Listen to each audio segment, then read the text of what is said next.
Welcome to Read Your Comics. Today, I'm looking at Savage Dragon #1 ongoing series.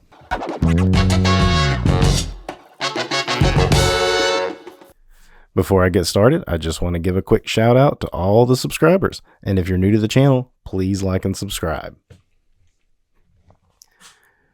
Today, I'm continuing my journey of 1993's top-selling comics. Today, we're looking at Savage Dragon #1, the ongoing series. This was the 51st top-selling book of the year, according to comiccron.com. As I said, this is the ongoing series. The Savage Dragon started as a 3-issue miniseries in 92, and this is the first issue of the ongoing series. I don't really know why Erik Larsen didn't just carry it through, but he started it over. Not over, but like it continues from the miniseries, but I don't know why I started with the #1. Probably to juice the numbers up again. But something I did, thinking of this as being the 51st selling book, is when I looked at that, is some of the books that were in front of it, like 1963's book 1 was a little bit above it, for instance, which made me think 51st of that year is still huge numbers, but probably did not get the juice that just continuing the series. Probably #4 would have just continued on. All the Spawn books, like 5 issues of Spawn, were all above this. To his credit, though, he did not go super gimmicky cover with this. It may have had some incentive variant or something that I'm not aware of, but he didn't, put some foil on this or embossed or anything like that. He just went up straight up with another #1.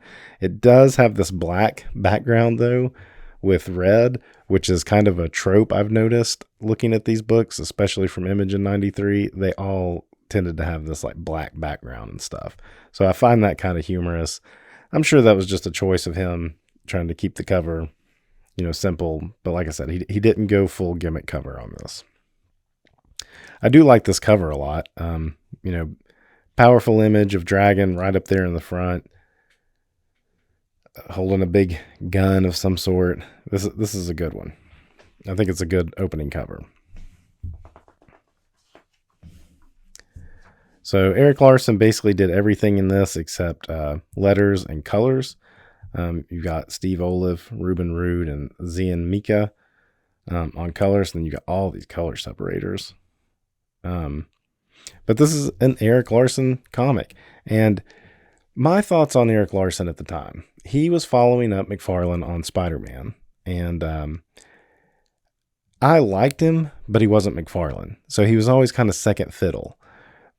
But the Savage Dragon series was more fun and entertaining than Spawn was, in my opinion. It's one of the few Image books that I did stick with a little longer than a lot of the other stuff. Spawn I stuck with, the Max, and Savage Dragon, probably the 3, and the 1963 miniseries, but that was just 5 issues. Shadowhawk was one that was pretty consistent, but Jim Valentino was just not as flashy as these guys, and the Flash was what it was all about. So, opening page, man, we got some dead people laying around, and this creature with blood dripping out of his mouth, and obviously he's the one that's like feeding on them or something. I like the shadow to like kind of frame it all up. Pretty cool composition there. Dragon walking in with these oversized Uzis, telling him it's the end of the line. And this creature, which he called it the Shrew, which is pretty much like Vermin from Spider-Man, comes at him, and they, have a nice little slug fight here. It's worth pointing out, too, the paper quality.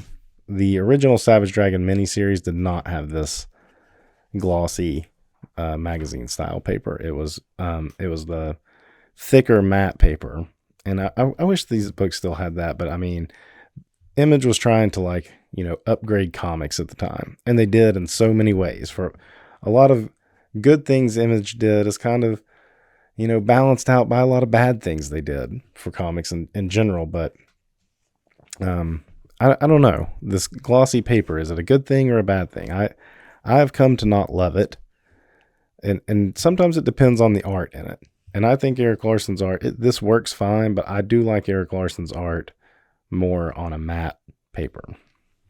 Anyway, so they have a big battle here, or fight. It just lasts a couple pages, but Dragon obviously gets the worst end of it.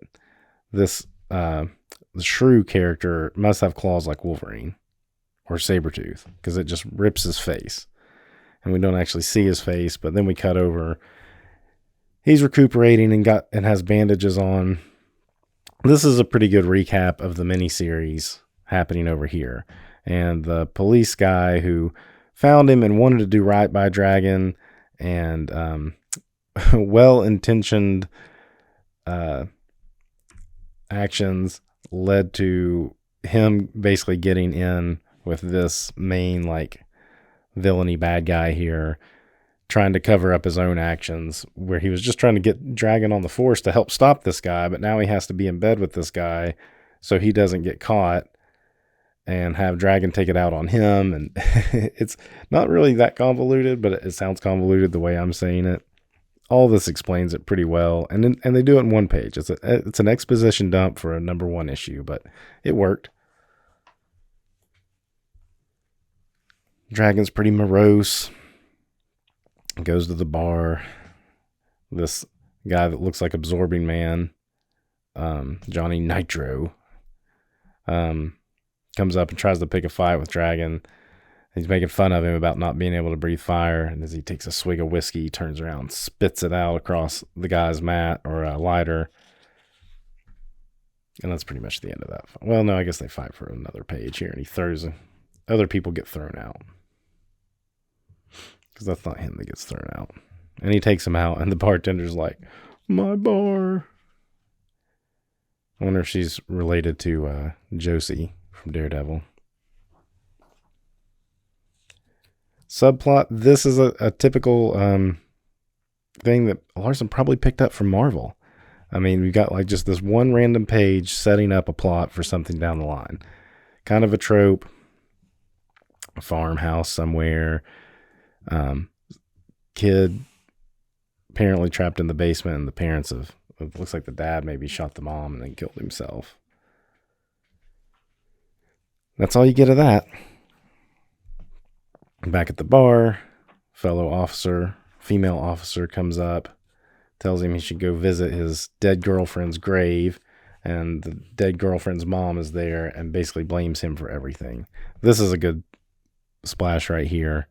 Definitely looks like a little Frank Miller Sin City inspired, maybe, or just channeling the same vibe.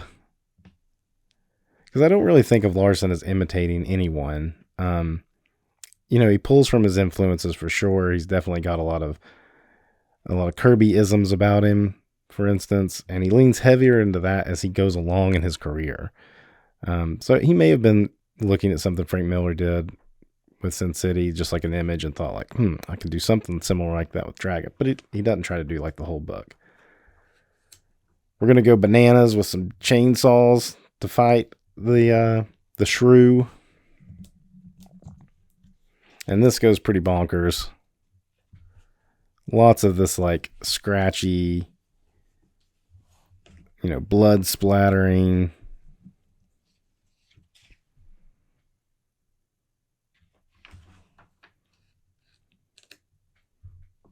But the chainsaws don't seem to do a whole lot to the shrew. In fact, the shrew just kind of dismantles them. He must have adamantium claws. Because he's going like straight, a running chainsaw, and he just scrapes over it like that.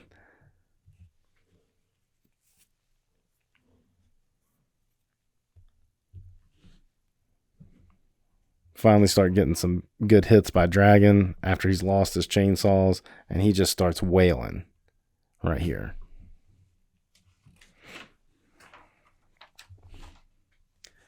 I like these panels too. Just, left hand, right hand, left hand, right hand. Just that gets the point across. And then you see that he is just beat to death, I suppose.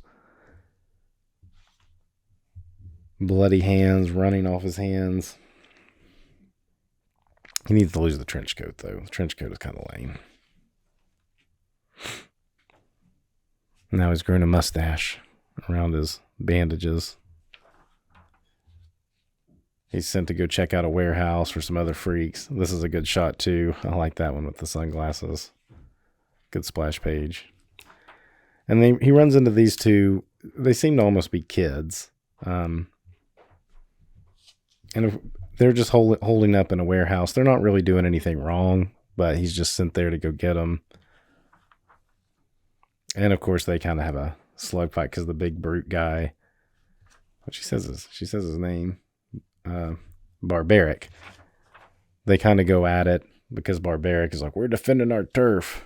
And the girl who has this like cool costume, even though they're apparently homeless,